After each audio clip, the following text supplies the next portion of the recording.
और ज्यादा देर चढ़त से पानी का सिंचाई से प्रयोग करते थे बैलों के द्वारा। एक चमड़े का जिसमें 2-3 मण पानी आ जाए इकट्ठा ही 4 मण, और ऐसा चमड़े का तरस बनवा के और सिंचाई के लिए प्रयोग किया करते थे। तो थोड़ी ही जमीन में वो फसल बोई जाती थी। परमात्मा बारिश कर देता था तो ज्वार बाजरे वैसे हो जाते थे, ऐसी वहां पर थी। बाकी फसल जमीन खाली रहती थी। एक दिन 10 वर्ष की आयु में सन 1727 में फागुन का महीना था, द्वादशी का दिन था। सुबह सुबह 12, 10, 11 बजे, क्योंकि फागुन उतरते फागुन में तकरीबन गर्म से दिन आ जाते हैं, थोड़े थोड़े दिन में थोड़ी बहुत ऐसे धूप सी सुहान लग जाती है, थोड़ी तेज भी लग जाती है। तो वो क्या किया कि सारे पाली से उस दिन गर्म दिन था, उस एक जांटी के पेड़ के नीचे पाड़ी बैठ रहे थे, गऊ चर रही थी।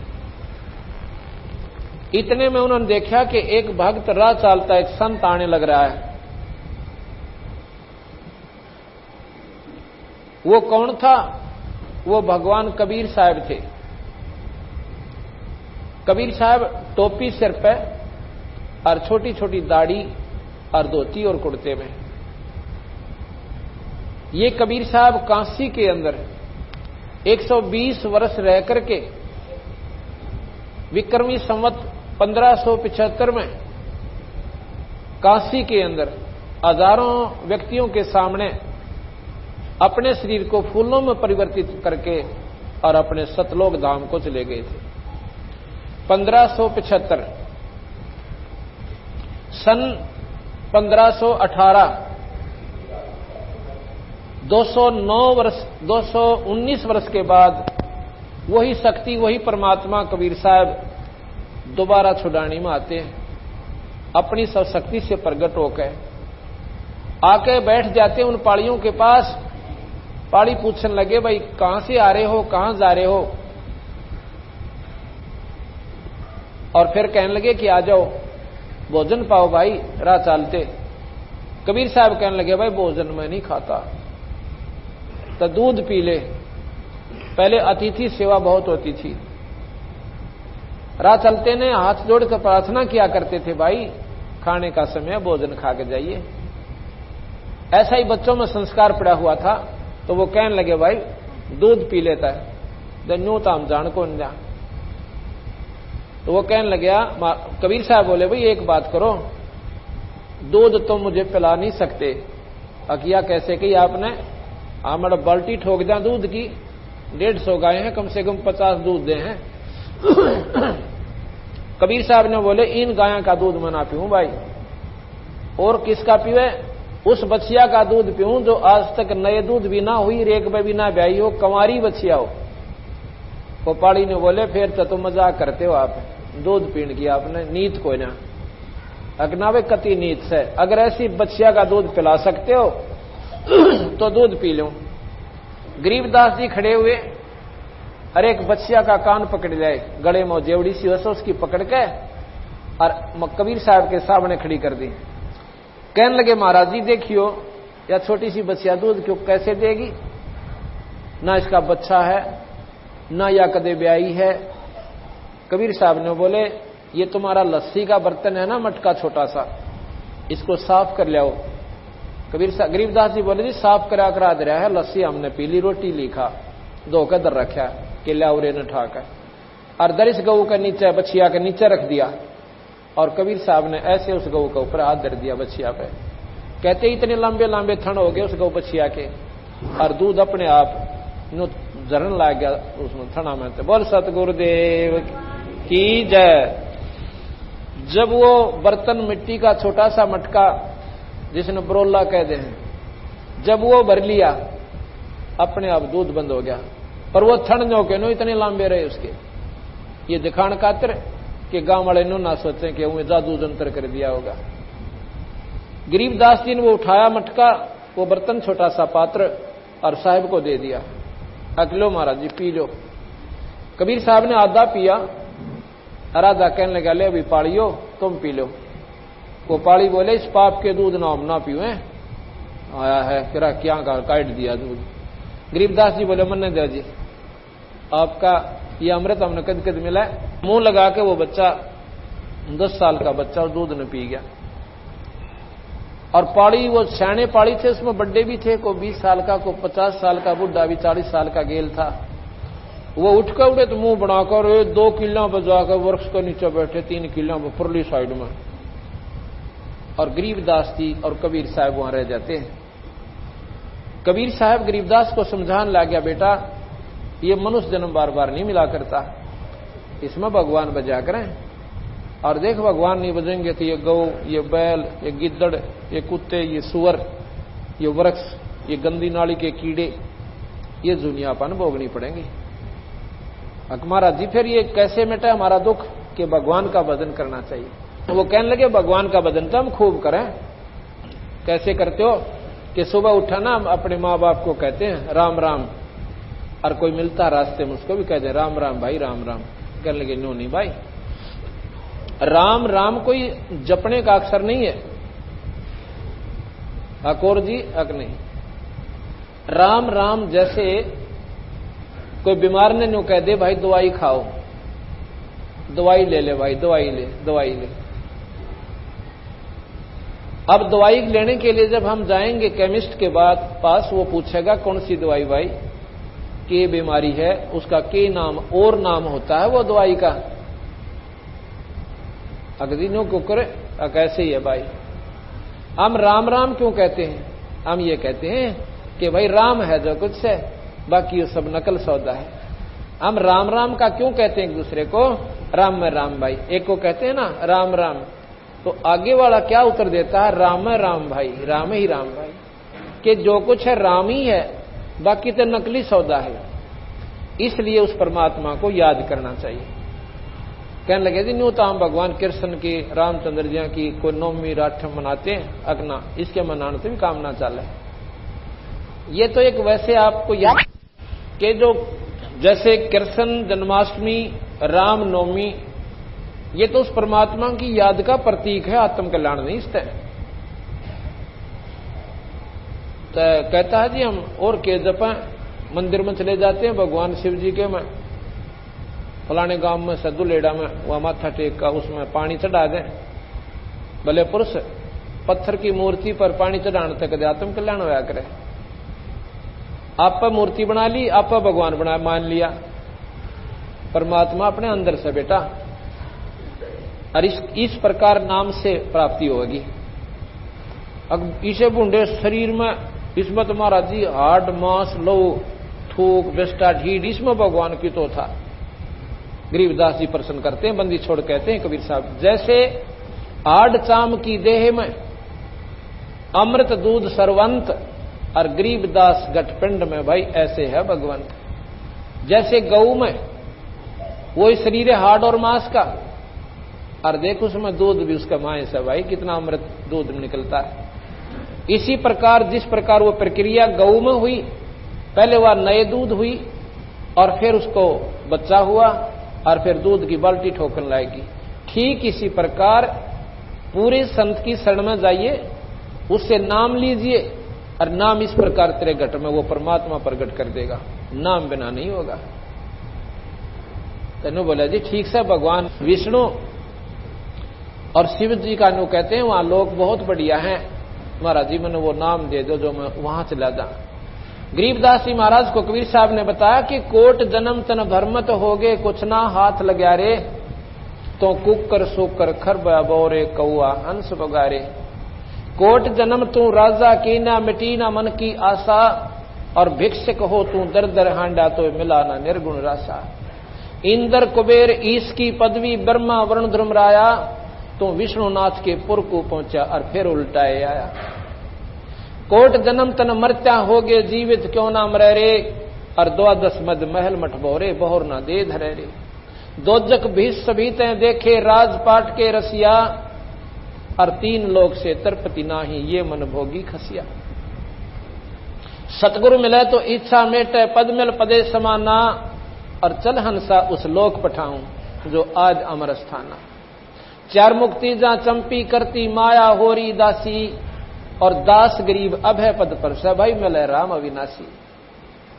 कहते हैं ये विष्णु के लोक में तो करोड़ों बार जा लिया और स्वर्ग में असंख्यों बार जा लिया, इंद्र का राजा भी तू हो लिया, यहां पर राजा हो लिया, देवराज इंद्र तू बन लिया, भैया बिरान मिटी ना मिटी, जन्म मरण नहीं मिटा तुम्हारा। आका महाराज जी या तो गीता जी में बताओ लिख रखी है, एक पंडित जी सुनावा था एक दिन, मैं बैठ गया थोड़ी देर उसके पास, उसमें भगवान कहता है कि अर्जुन जन्म मरण ना मिटा भाई, तेरे मेरे गणे जन्म हो लिए। तो महाराज कबीर साहब कहते हैं कि भाई फिर इस साधना का लाभ भी क्यों हुआ, जब बड़ा बिरान मिटी ना मिटती। एक बार स्वर्ग चले गए, फिर नरक भोग लिया, फिर 84 के धक्के खाओ।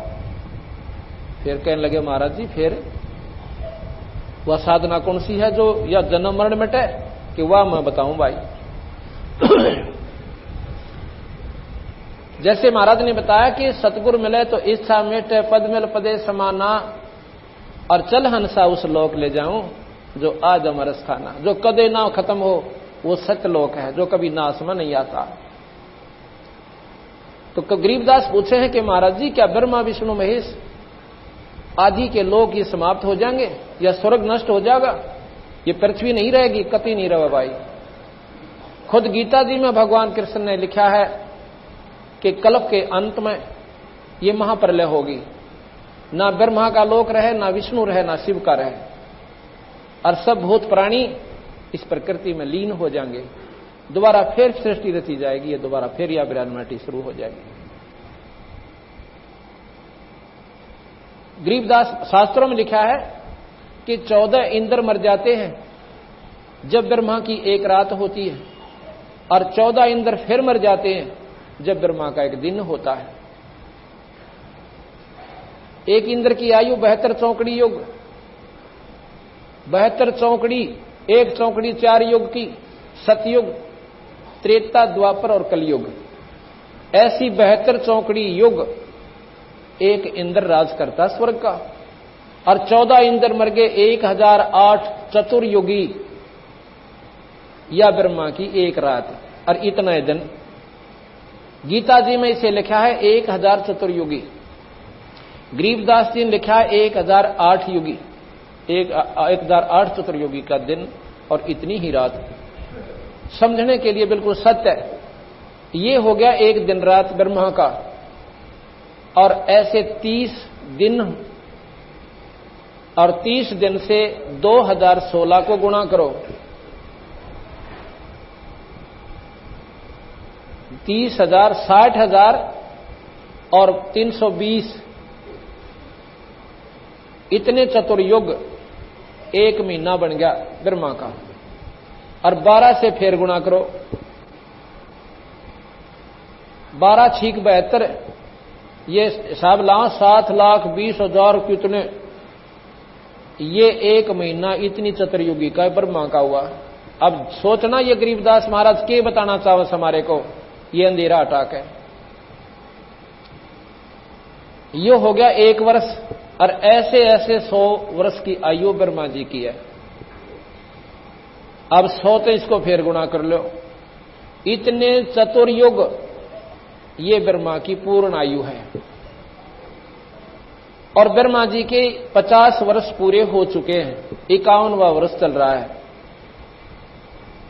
जब 50 पूरे हो गए तो वो 49 भी होंगे, जब 51वां चल रहा है तो 49 भी पूरे होंगे, अर्थात ब्रह्मा नाश में आवेगा।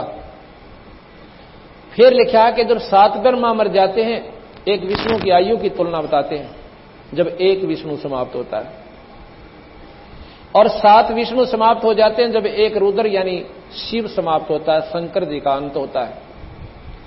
अब कबीर साहब बताने लगे कि एती उम्र बुलंद मरेगा अंतरे, और कोई सतगुर लगे ना कान ना भेंटे संतरे। इतनी भी आयु जिनकी है वो भी नाश में आएंगे, और ब्रह्मा विष्णु महेश भी अविनाशी भगवान नहीं है, ये नाश में आएंगे। अब ये बात सोचने जोगी है, हम इनको अविनाशी भी कहते हैं। कैसे अविनाशी हैं? जैसे हमारी आयु की तुलना में ये अविनाशी हैं। जैसे सीजनल कीड़े, अब बारिश के महीने में गजाई देखी, इतनी लंबे लंबे पतले पतले कीड़े हैं, उनका सैकड़ों टांग होंस हैं। और वो एक हफ्ते में बच्चा का ढूल आ देती हैं, इतना ढेर बना लें उड़ा धरती भी ना दिखती, और एक हफ्ते के अंदर वो सारी खत्म भी हो लेती है।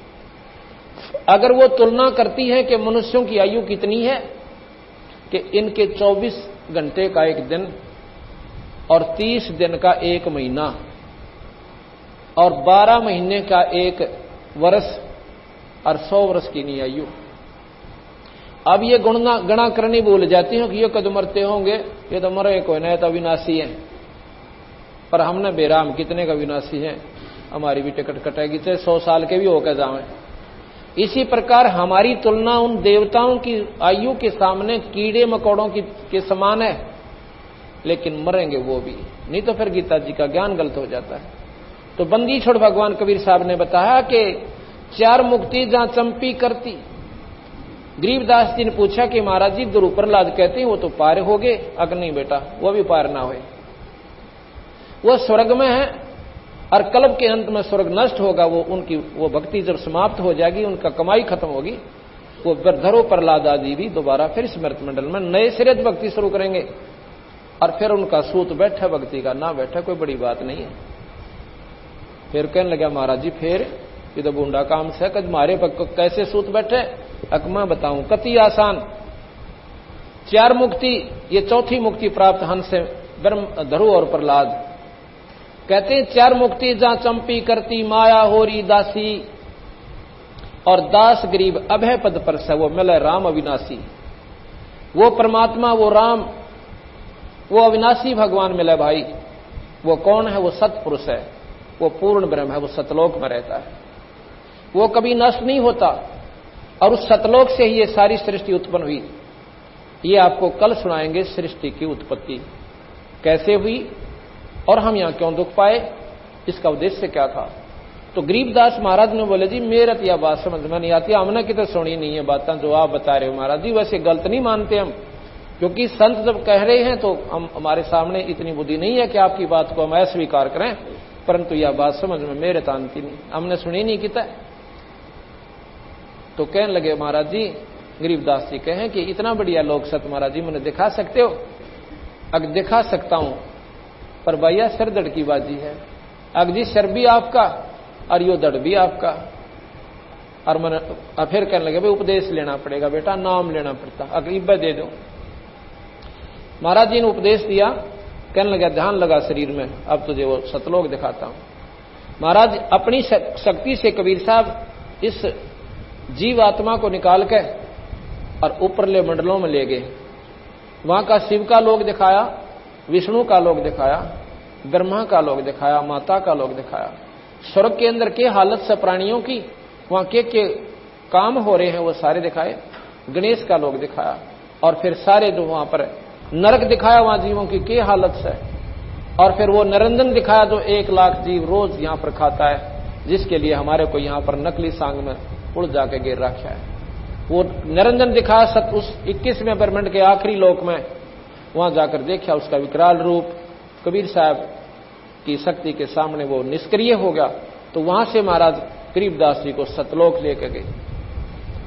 सतलोक में जाकर जो सुख देखा, उन हंसों से मिले। इधर से क्या होता है कि गरीबदास महाराज का शरीर निष्क्रिय हो गया, जब समाधि लग जाती है ये शरीर मर्त समान हो जाता है, ना इसमें सांस आवे। दुनिया ने सोचा कोई अनजान आदमी के खत्म हो चुका। इतनी देर में वो पाड़ी जो दूर बैठ गए थे 2-3 घंटे बाद आते हैं और कहते हैं रहो गरीब, खड़ा हो गरीबू।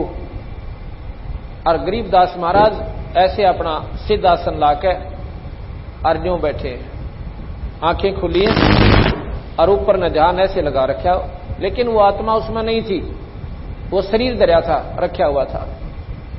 उन्होंने आके अलाया रहो, खड़ा हो भगत जी, देखा को नहीं, आसन ला के बैठ गया। जा तेरी गौ 3 घंटे घेर दी है, इब तन्ने घेरनी पड़ेगी, चौकर देता है, बेरा फटेगा। ऐसे हाथ लगाया तो वो गिर जाता है। वो रोने लग गए सारे। अब वो बाबा जी बेरा ने के पे आ गया, छोरे ताई बांध देता है, और यू तो मर गया भाई। भाग लेते हैं, 1-2 गौओं के पास रहा, वहां रहे और 2-3 गांव भगा दिए कि जल्दी ला, गांव वाले ने बुला के और गरीबदास कह दियो गरीबू मर गया। उन्होंने जाते ही गांव में बता दिया। गांव छोटा सा गांव होता था, पहले छोटे छोटे गांव थे, आज से 250 वर्ष पहले की बात है, 300 वर्ष पहले की। तो गांव में जाते ही सारे के सारे गांव के लोग इकट्ठे हो गए, इतने बड़े जमींदार के, और एक का लड़का वो मर गया, तो सारे गांव में करलाट मच गया। माता पिता ने सुनते बेहोश हो गए। अब गांव वाले बोले भाई कुछ ना बने, चलो लाश ने संभालो। तो सबको लेने के लिए बलराम जी को होश में लाए, उसकी मां को भी होश में लाए और समझाया भाई ये तो होनहार से ना कोई रहा ना कोई रह पावे, अब तो इसका अंतिम संस्कार करना ही पड़ेगा। रोते पीटते वहां पर चल पड़ते हैं। वहां पर गए, लड़के का जो शव पड़ा हुआ था वहां उसकी अर्थी बनाई और फिर वहां से जनाजा लेकर चल पड़े। गांव में लाए, उधर से करौथा में संदेशा भेजा कि ऐसे ऐसे वो लड़का आपका गुजर गया है, क्योंकि भाईचारा उनका यही था, वहां तो अकेला ही परिवार था। घोड़ा पर 2-3 व्यक्ति आए, 1 घंटे में लिए और 1 घंटे में वापस लेकर 2-4 व्यक्तियों को मौजूदों को उनके घर वालों को चले गए। शाम का समय हो गया, 5-6 बजे से जो है अंतिम संस्कार करना चाहा। चिता का ऊपर गरीबदास जी के शव को रख दिया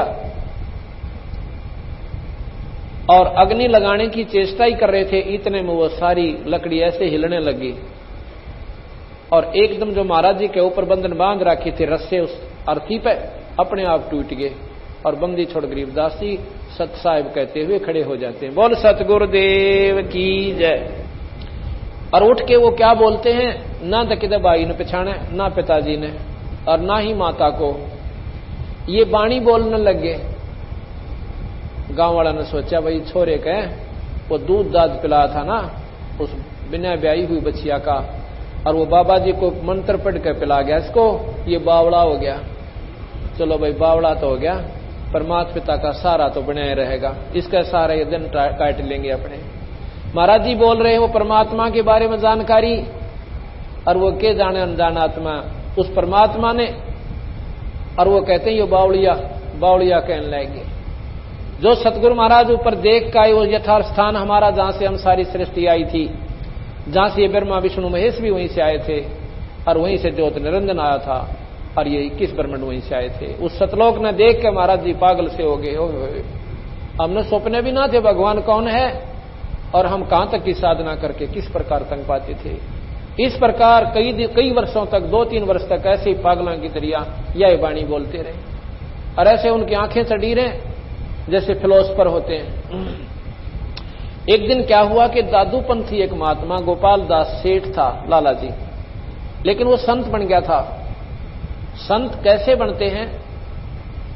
हमारे पंथ में संत को घर छोड़ने तो नहीं बनते।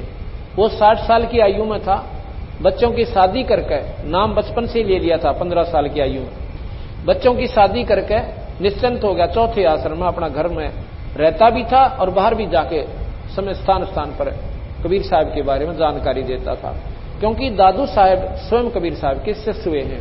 उनको भी ऐसे ही मिले थे दादू साहब को, जैसे गरीबदास जी को आके मिले थे।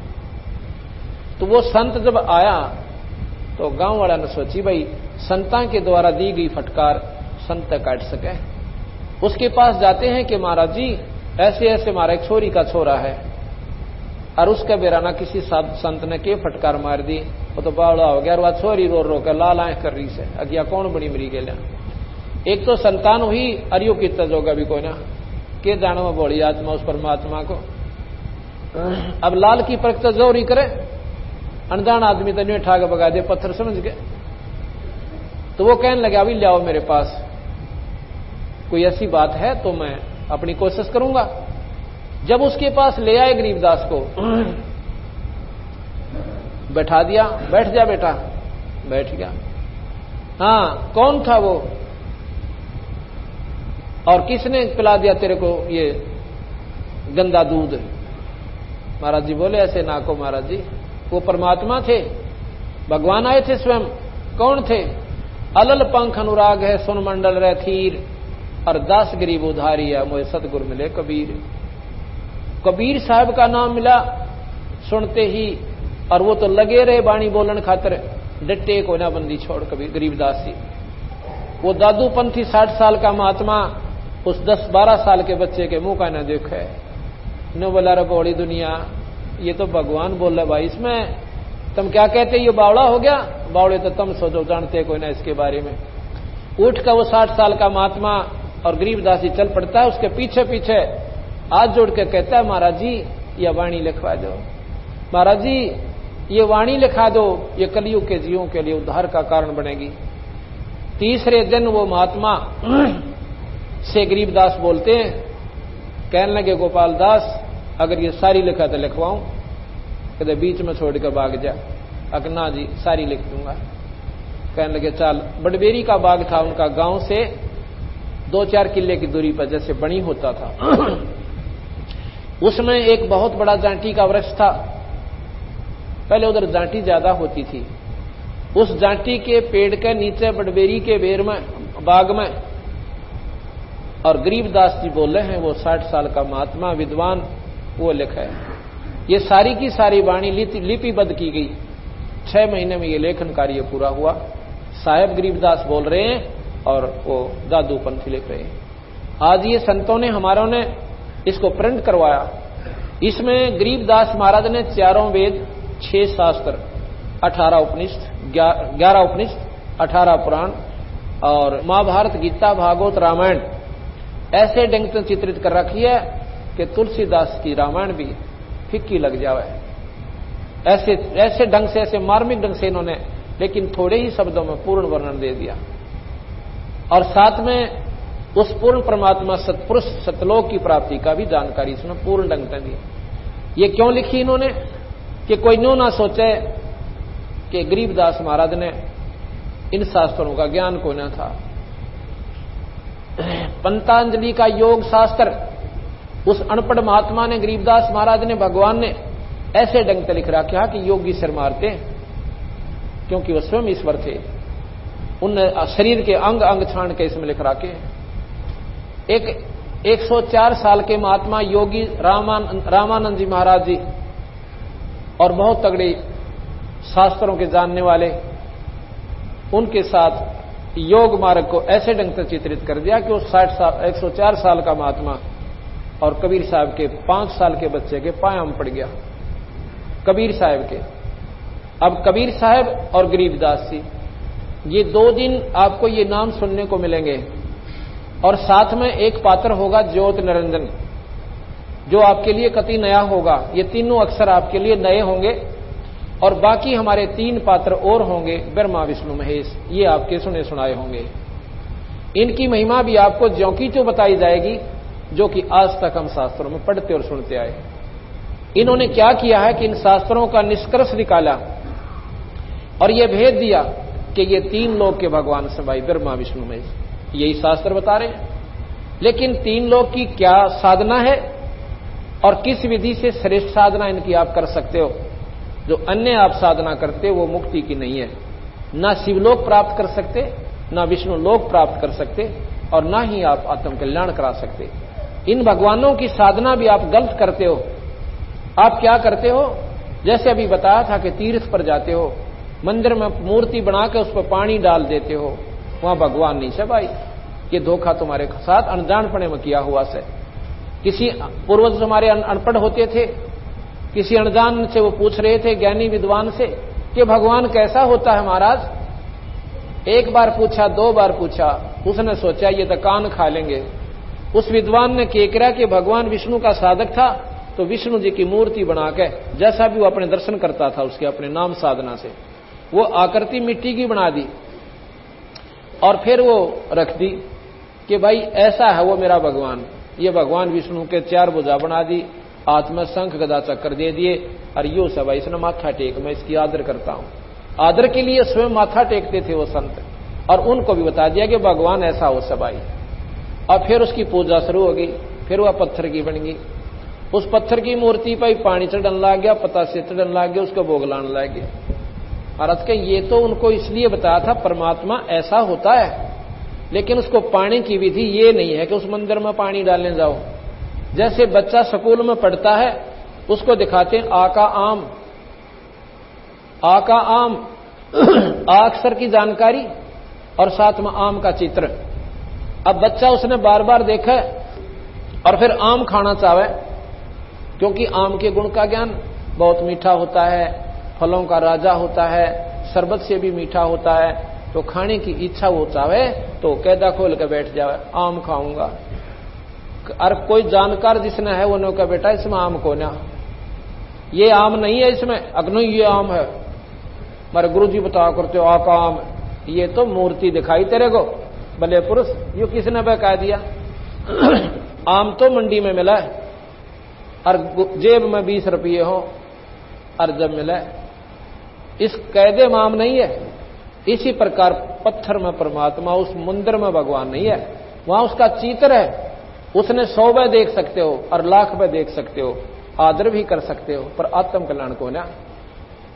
जिस प्रकार आम खाने के लिए जेब में पैसे हो और मंडी में जाकर आम नाम से पुकारे, आपको पैसे के बदले में वो आम मिले। इसी प्रकार संतों के पास जाओ, आपने नाम ने दे और नाम की तुम कमाई करो और उस धन के बदले में वो परमात्मा के जो गुण तुम गाया करते थे, सुना करते थे, वो आपको आभास हो और फिर वो परमात्मा के गुण आपके सामने खड़े हो जा, आपने सुख मिले। क्या बात ही समझ में ना आती, ले बताए मूर्ति की पूजा का खंडन कर दे। खंडन क्या किया कि तो यथार्थ बता दी कि इसमें ऐसे है, किसी भी ने आज तक मूर्ति पूजा करके भगवान पाया हो नहीं। कोई कहते हैं कि फलाने ने पत्थर में दूध पिला दिया था, उसने अपनी कमाई भक्ति से पिला दिया था, तुम पे आगे दिखाओ। उस नाम की कमाई से उस मालिक ने आप इसमें प्रकट कर सकते हो, इसमें प्रकट कर सकते हो। जैसे प्रहलाद ने लाल खंभे में प्रकट कर लिया, क्या वह पूजा करने जाता था? क्या मंदिर में पानी डालता था? पर अमंदे हुए बैठे से वह अनदान साधना न जल्दी कर ले। गरीबदास जी महाराज कहते हैं पीतल ही का थाल है, पीतल का लोटा, एक मांझ दो का पीतल का थाली ले ली और उसके ऊपर लोटा धर लिया पानी का जल भर के। अन्य कहते हैं जड़ मूर्त को पूजते आवेगा टोटा। आध्यात्मिक मार्ग में फेल हो जाओगे तुम और गधे की दुनिया में जाओगे, 84 होगे। पत्थर कहते हैं पीतल चमचा पूजिए जो थाल परोस है, और जड़ मूर्त किस काम की मत रहियो भरोसा है। अब बताओ इसमें खंडन क्या कर दिया? सच्चाई है तो ढूंढो भगवान उसमें है, या हम बताएं आप नाम लो आपको भगवान दिखाएं? कहीं तो ठिकाना हो। तो इसलिए भाई सच्चाई सच्चाई रहती है। तो इस प्रकार की जानकारी गरीबदास जी महाराज ने इसमें दी है। और ये भगवानों की भी साधना करनी है, इनकी भी हम तो ठीक नहीं कर रहे। आप जाते हो कहां पर? कावड़ लेने के ताई। एक गांव में हमने स्कूल में सत्संग कर दिया और कावड़ के बारे में जैसे अभी बताऊंगा ऐसे बता दिया। जो बुद्धिजीवी थे वो तो समझ गए इस पॉइंट को बिल्कुल ज्यों की त्यों है। और एक 20-30 कावड़ियां का सरदार था, वो सर हो गया क्या नो बोला जी आपने नो किसा कह दिया भाई कावड़ लाने का कोई फायदा नहीं। फायदा तो कोई और चीज है, उसका पाप भी बताया मैंने कितना हो गया आपको, ये सोचा आपने कभी? कैसे? अब देखो क्यों लाते हो कावड़ कि हम जी अपनी कोई मनोकामना पूर्ण खातिर, भाई कुछ तो कुछ उद्देश्य लेकर जाते हो अकान जी। फिर कहां? जैसे आप गए वहां तक, यहां से लेकर वहां तक सावन के महीने में बिना गिनती के जीव हो जाते हैं, और जितने जीव तुम वहां तक मार रहे हो बेटा वो भी आपके खाते में लिखे गए, वो खाली कोई ना थे। और क्या लाए? पाइया गंगा जल 1-2 किलो ले आए हो गया आगे पाछे लटका के। ये भगवान शिव के लोक तक गंगा आती है और वो भगवान शिव जी पाइया गंगा जल का प्यासा कोई ना, वो भी कभी नहीं प्रसन्न इन कामों से जो तुम कर रहे हो। ये गलत साधना आपकी। बोला यूं क्यों करे? अभी बताता हूं। 1991 में एक बार ऐसे ही सावन के महीने में बहुत तगड़ा वहां पर जमघट तो हो जाता है। जो अच्छे साधक थे भगवान शिव के, कति अटूट श्रद्धा के लोग, वो कहां जाते? नीलकंठ के दर्शन ताई, जो कि हरिद्वार से भी आगे बताते काफी ऊंचे पर, को 30-40 किलोमीटर आगे चल के और काफी पहाड़ की ऊंचाई पर भगवान शिव जी का नीलकंठ नाम से एक मंदिर बना रखा है। और वो एक पहाड़ के ऊपर स्थित है। उसके आगे काफी लंबा चौड़ा चबूतरा परिसर सा बना हुआ आंगन सा है। तो उसमें पेपर में आई थी सारी विस्तृत जानकारी और उस समय हम 1988 से मैंने ये बंदी छोड़ का मार्ग ले लिया था। पहले हम भी यही साधना करते थे। उस पेपर ने सुनकर आंखें तासु बंद नहीं हुए हमारे। दुनिया तो सिर्फ न सोचती होगी भाई बड़ी माड़ी बनी, लेकिन हमने पता चला कि वो अनजान साधक थे।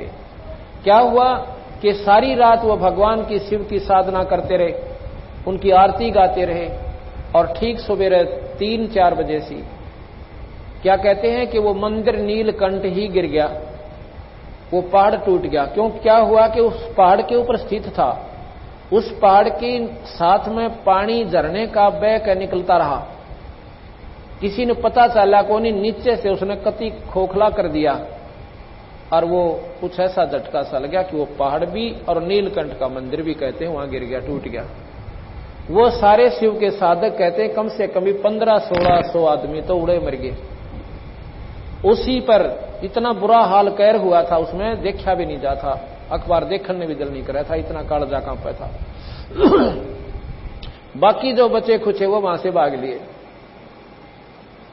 लिए तो ऊपर गिर लिए, नो सीधे कलेन सरक गए कि पहाड़ भी कहीं गिर टूट गया, कदे उरे ना खिसका हुआ। तो नीचे ने लक्ष्मण झूला ये पुल बने हुए हैं इनकी तरफ न थड़स गए, कुछ उरले पुल का नहीं, कुछ दूसरे, क्यों रास्ते वहीं थे दो। तो इधर के लोग में भगदड़ मच गई कि जल्दी से पार हो जावा, कहीं ये पहाड़ उरे ना खिसकावे। जो भाग रहे थे उन्हें देखकर और भाग लिए। क्यों भाग लिए? कि पहाड़ टूट गया। पहाड़ टूट गया भाई, कति घना नाश हो गया, अनर्थ हो गया, वहां तो बहुत दुनिया मर गई। भाग लिए जी।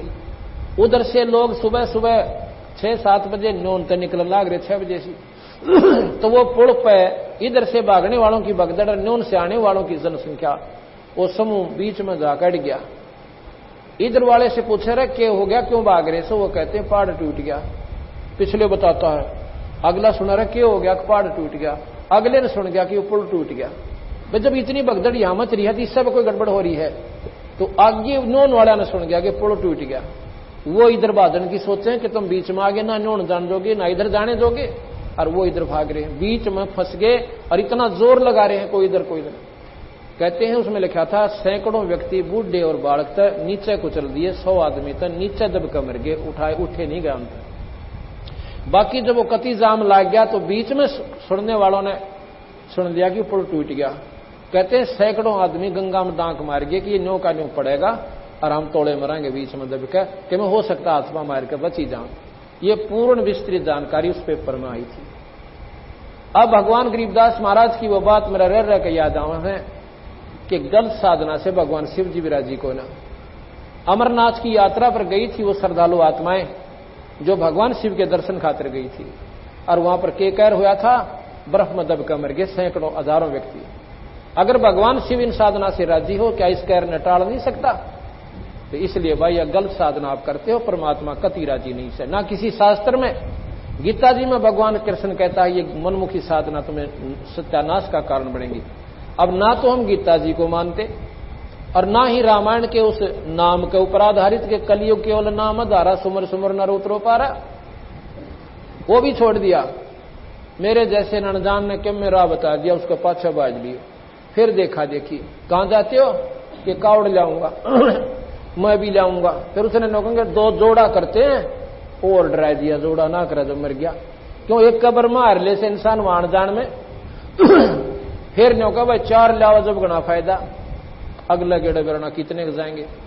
तो महाराज जी के बैठ के बदन पे कराना जाता, और ये कोड़ी खुबात में गाटा जोड़े बैठे थे। उससे भी ज्यादा लाभ आपको एक नाम से मिल जाए तो जरूरी है उस कावड़ को लाना।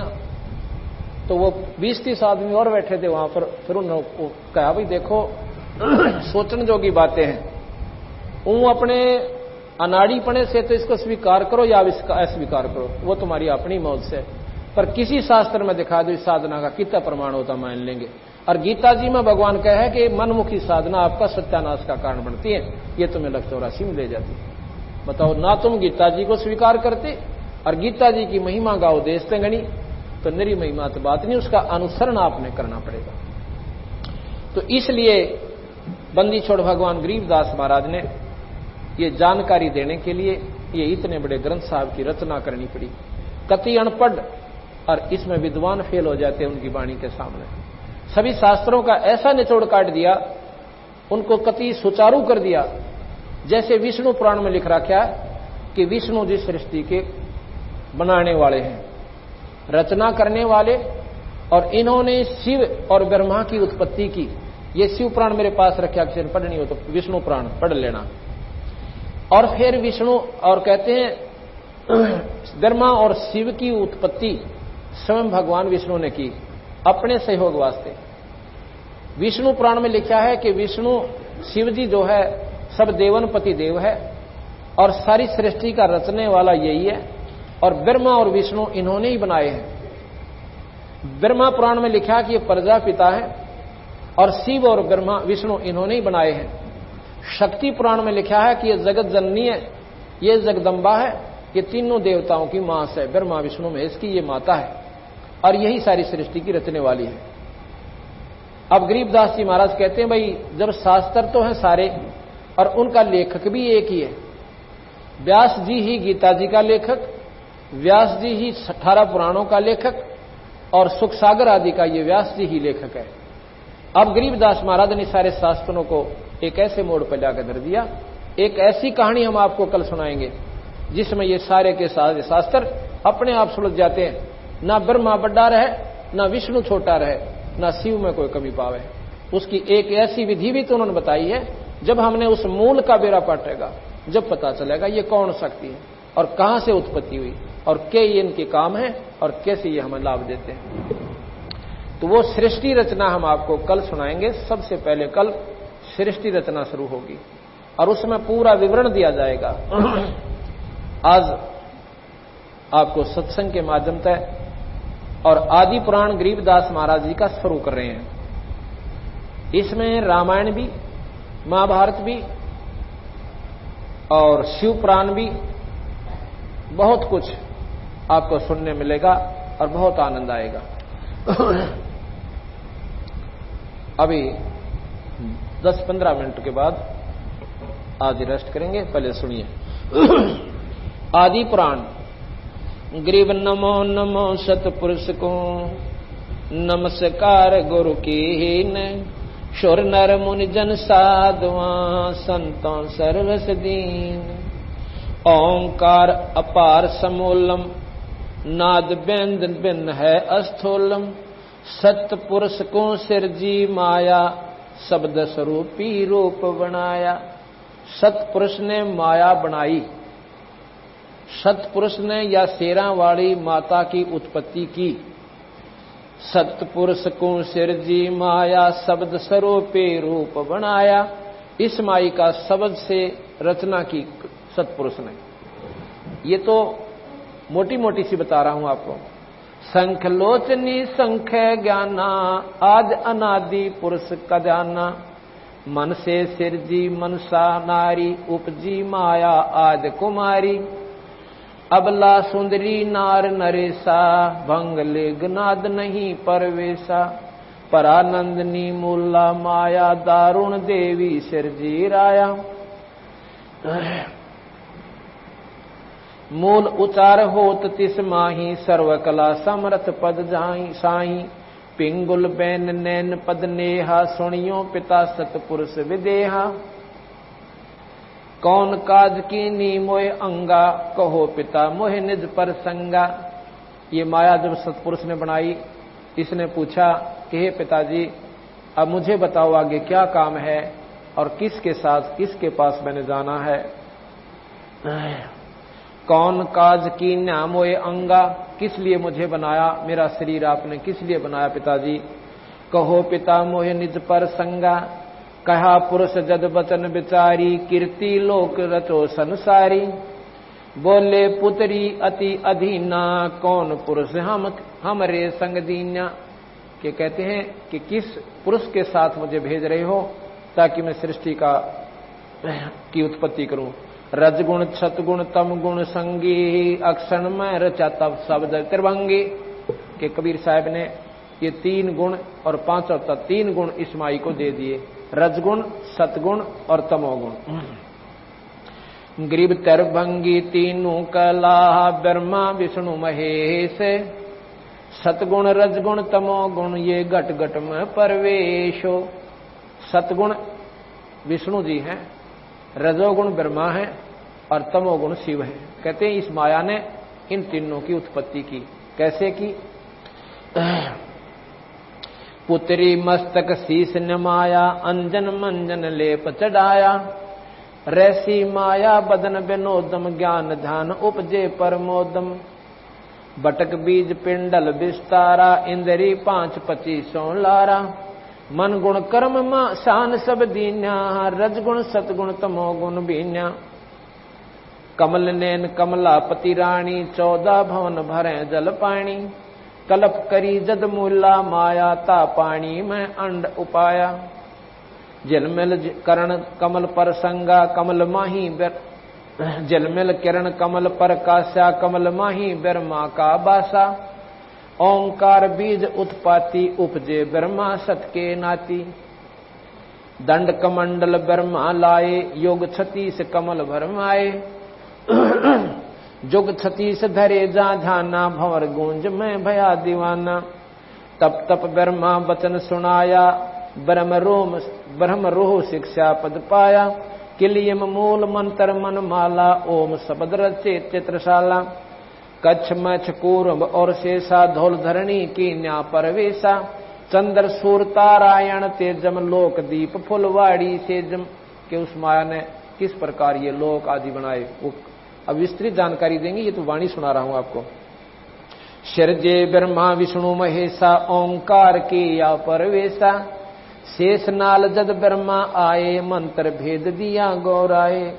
ग्रीव मूल मंत्र निज शब्द है, जाका ये विस्तारे। अंत कोट ब्रह्मंड है, रचे जो सर्जनहारे। 184 रूप लखाया, ऐसा ध्यान धरा मन माया। किन्नर भूत पिशाचर दाने, स्वर नर मुनिगण गंधर्व जाने। इंद्र कुबेर वरुण धर्म राया, एक शब्द में सकल उपाया। शेषा नारायण पद पर से, अचराचर हृदय में दर्शे। अष्टकुली पर्वत पाषाणम, अष्टपदवी नाग बखाना। 900 नदी 89 नाला, 18 भार रचे बनमाला। 3 कोट तीर्थ गए नारा, सुन सागर का वार न पारा। स्वर्ग मृत्यु पाताल बनाए प्रथम स्वर्ग मृत्यु पाताल बनाया, प्रथम पूज गणेश्वर राया। माता कह सुनो रे पुता, तुम जोगी तीनों अवधूता। त्रिगुण रूप धरा जद माया, ब्रह्मा विष्णु महेश बुलाया। मोको वरो पुत्र त्रिपुरारी, मैं हूं माया आदि कुमारी। तीनों पुत्र कहते हैं बाता, कौन पुरुष है तुम्हारा माता। रहनी गहनी जाकी बतलाओ, सुन माता हमें पिता लखाओ। बोले माया आदि कुमारी, हमारा वचन सुनो त्रिपुरारी। त्रिपुरारी 3 लोक के मालिक।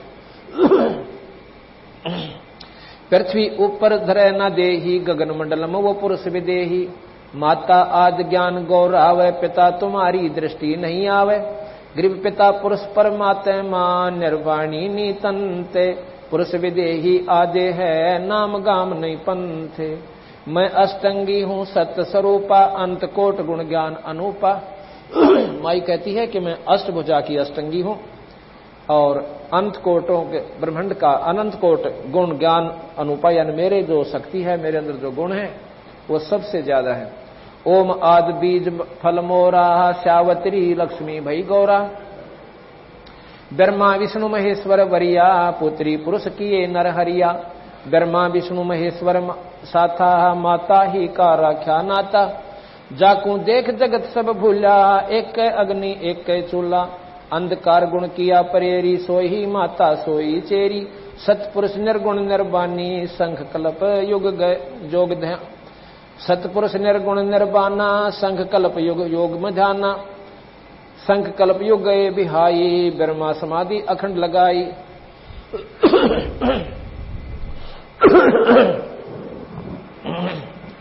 ग्रीव सूक्ष्म साक्षी भूते है, जाका ये विस्तारे। बटक बीज की मांड में साहेब पुरुष हमारे। मन माया से नोतत होई, अपना बोया लुणे सब कोई। इंद्री 5 3 गुण तीरा, अष्टंगी का बना शरीरा। नौ तत्व का सब नाच नचावे, ब्रह्म बीज मिलन ना पावे, साक्षी भूत संगीत सयाणा, डोरी हंस बंध्या गल प्राणा, जीव जन्म झां ले अवतारा, साक्षी भूत होवे ना न्यारा, अकल अजन्मा दृष्ट न मुष्टि ही, जाका रूप लखाऊं गुस्ती, जाके चरण से स्नित सेवे, मांड मंडी को पल में खेवे, अवगत बंका रूप मुरारी ही, ब्रह्मा विष्णु उठावे जारी, शिव जाकू प्रणाम परेख, साक्षी भूत और ना देखे, 14 कोट भवन के माई, साक्षी रूप रहते है ठाई। अब गरीबदास जी महाराज कह रहे हैं कि वो परमात्मा बताऊंगा कि जिसके आगे ब्रह्मा विष्णु महेश भी हाथ जोड़े खड़े रहते हैं, जिसका ये स्वयं ध्यान लगाते हैं। भगवान शिव आप देखते हो साधना कर रहे हैं। किसकी साधना करते हैं? हम सुना करते थे कि ये भगवान विष्णु की साधना करते हैं।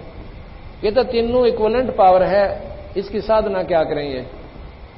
तीन लोग के भगवान, तीनों की एक सी शक्ति, एक महकमे का फर्क है। जैसे 3 मंत्री होते हैं, एक को होम मिनिस्टर बना दिया, उसकी वैल्यू ज्यादा है, उसकी पूजा ज्यादा हो जाएगी। बाकी मंत्री वो भी हैं, उनका डिपार्टमेंट ठीक हो ना, इसलिए उनकी पूजा घाट। इसी प्रकार ब्रह्मा विष्णु महेश ये तीनों भाई हैं और ये निरंजन के मंत्री हैं। इन तीनों को एक ही ड्यूटी दे रखी है, एक तो शरीर बनावे, एक पालन पोषण करे और एक हमें संहार कर दे। जो पालन पोषण करे, हमारी सुख सुविधा दे, वो हमें ज्यादा प्यारा, उसकी महिमा आप पर बढ़ेगी। इसलिए महाराज कहते हैं इनमें फर्क हो ना, तीनों में सिर्फ महकमे का अंतर है। इसलिए ब्रह्मा कौन पूजा है? विष्णु पूजा, भाई हमारी रोटी रोजी का सारा प्रबंध इससे के हाथ में है। तो इसलिए शिव जी को भी पूजते हैं, क्योंकि डर लागे मार ना दे। और साथ में यह है कि इनके पास रिद्धि सिद्धियां हैं, ये माया दे सकते हैं। जैसे रावण ने भगवान शिव की साधना करी और सर काट कर चढ़ा दिए, लंका मांगी सोने की, लंका दे दी, तो वह दुर्गति ना मिटती। वो दुर्गति मिटाने का मंत्र को न्यारा से, जिसमें माया भी मिले पर विधिवत और सद्बुद्धि के साथ, और फिर सदुपयोग की जाओगा। वो उसने दुरुपयोग किया उस माया का। माया कोई धन नहीं है, अकेला धन माया नहीं होती, ज्यादा बच्चों का हो जाना भी माया होती है। ये शरीर भी माया है, राज भी माया है, और ये सब कुछ माया ही माया है। इस प्रकार महाराज ने जब इस बात का हमें सारा भेद दिया,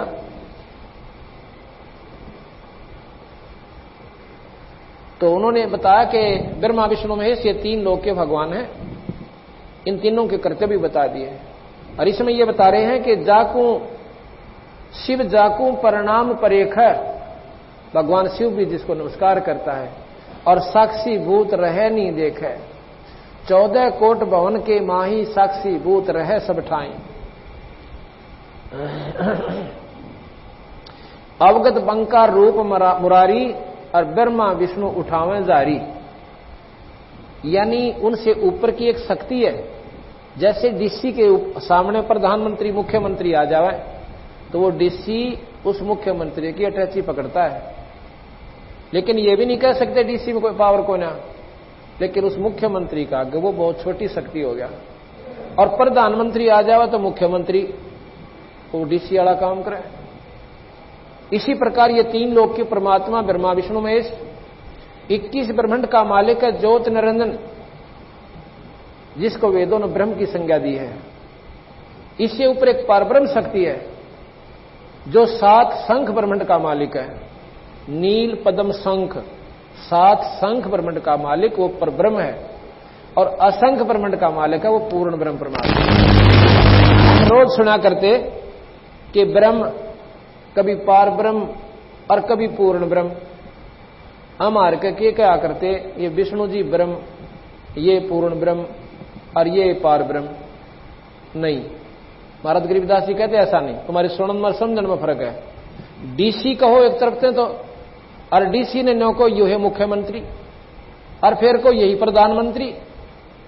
भाई फिर तुमने ज्ञान को नहीं, या तो डीसी कहो इसको, या फिर इसने प्रधानमंत्री कह लो, हम जब भी मान लिया तुम एक वाणी तो बोलो। अब 3 लोक के भगवान कहो, और फिर नो के सर्वलोकों के यही भगवानों को करो भाई। सर्वलोकों का और परमात्मा, जिसमें गीता जी में स्वयं भगवान कहते हैं कि अर्जुन उस परम पिता परमात्मा का जहां अंदर जिससे सारी सृष्टि और सब जीव उत्पन्न हुए, और उसकी साधना स्वाभाविक मंत्र जाप करके और आप उस लोक में चले जाओगे, फिर मरण को ना हो। उस लोक में उस परमात्मा का, और फिर आप उस परम धाम को प्राप्त होगे, उस सतलोक को प्राप्त होगे। तो इसी प्रकार यहां बंदी छोड़ने का क्या है कि उस परम पिता परमात्मा सत्पुरुष जो अनंत कोटि ब्रह्मांड का भगवान से जो पूर्ण ब्रह्म है और पर ब्रह्म भी है और ये ब्रह्म भी है। ब्रह्म से ये सारी उत्पत्ति हुई निरंजन से। ये सब जो कुछ भी बना हुआ मिट्टी और पृथ्वी है जीव, ये सारे ब्रह्म से बना, इस ब्रह्म ने बनाए, ज्योति निरंजन ने। क्यों बनाए? इसने 1 लाख प्राणी रोज खाने पड़ते हैं। मनुष्य 1 लाख जीव ये रोज खाता है। कैसे खाता है?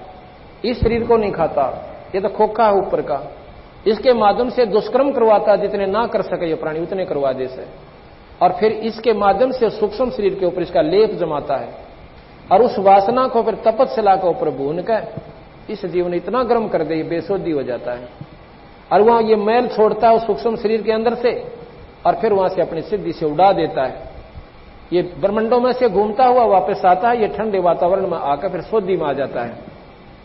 पर इसने नो ना बेरा, तू कहां गया था? ना इसे ये मालूम रहता कि तू पिछले जन्म में के था। धर्मराज के पास जाता है। इस निरंजन ने एक धर्मराज और बिठा रखा अपना न्यायकारी कि जैसे कर्म प्राणी करे इनको फल देता रहे। वो लेखा जोखा गरीबदास जी के वो न्यारा रह गया।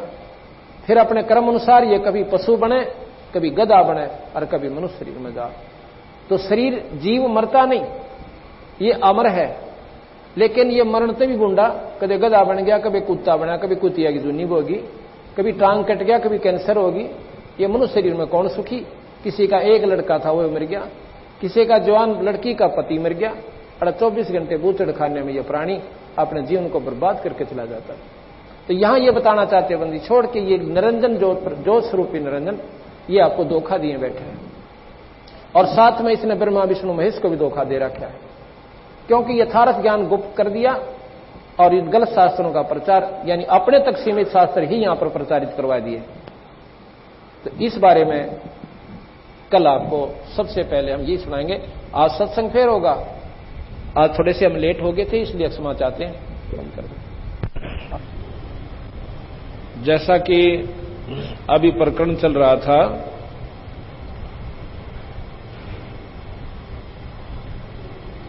कि पूर्ण ब्रह्म परमात्मा अनंत कोटि ब्रह्मांड के भगवान सत्पुरुष हैं, उनके बारे में गरीबदास जी महाराज ने आंखों देखा और अपनी आत्मानुभूति के आधार पर ये सारे ग्रंथ साहिब की रचना की।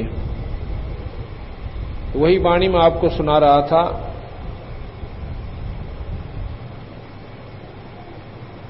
ग्रीव गगन मंडल में पुरुष है, दृष्ट मुष्ट से न्यारे, कोट ज्ञान से भिन्न है, पंडित करो विचार। श्वेत वर्ण सब साहेब शुभ रंगा, जा में उठे अनंत तरंगा। 5 तत्व के मैं 9 तत्व का, भेद लखावत हूं सब गत का। 9 तत्व के मैं 12 देवा, इंगला पिंगला मध्य परेवा। 12 मध्य गोष्ठ समाना, गोष्ठ माही राई परवाना। मृत्युलोक मूर्ति मैं मनता, हरदम खेल फाग बसंता। मात पिता ना जननी जाया, सो अनुभूत पुरुष हम पाया। बंदी छोड़ भगवान कहते हैं वो सत्पुरुष, वो परमात्मा जिसका सफेद ही रंग है और सफेद ही वहां का सफेद सतलोक है, वो परमात्मा हमें प्राप्त हुआ गुरुदेव की कृपा से। ग्रीव अकल विहंगम रूप है, साहेब समर्थ आप। पिंड ब्रह्मंड में रम रहा, जाका जप ले जाप।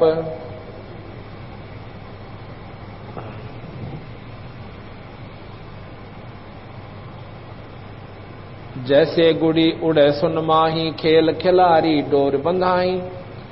असमानी उद्गार उड़ावे, मंदा चल से नीचा आवे। कि सूरत का अभ्यास बताते हैं कि जिस प्रकार पतंग उड़ाया जाता है और पतंग ऊपर चला जाता है किस आधार पर, एक डोरी से,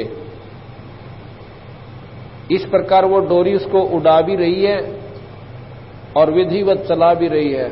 अगर वो डोरी ना रहे तो वो पतंग ना जाने कित का कित जाग रहे हैं।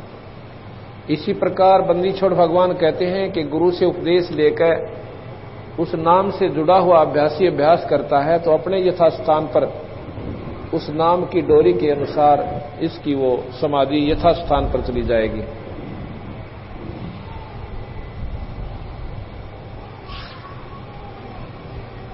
नाम की महिमा बंदी छोड़ बताते हैं कि पृथ्वीला प्रतीक्षणा देवा, तो इस मन का लखै न भेवा। सर्वाधिक में बैठे जाई, 14 भवन पलक फिर आई। सो तो मन के हाथ बेकाना, भौर बहे हैं शुक्र सवाना। जो लोग मनमुखी साधना करते हैं उनके बारे में बंदी छोड़ महाराज कहें, कोई तो तपस्या कर लेता है, कोई अन्य साधना करता है, ये सब मन ने इनको भ्रमित कर रखा है। कभी स्वर्ग में चले जाते हैं, जैसे सुखदेव जैसे योगी अपनी साधना करके और स्वर्ग चले जाते थे और स्वर्ग से फिर वापस आ जाते थे।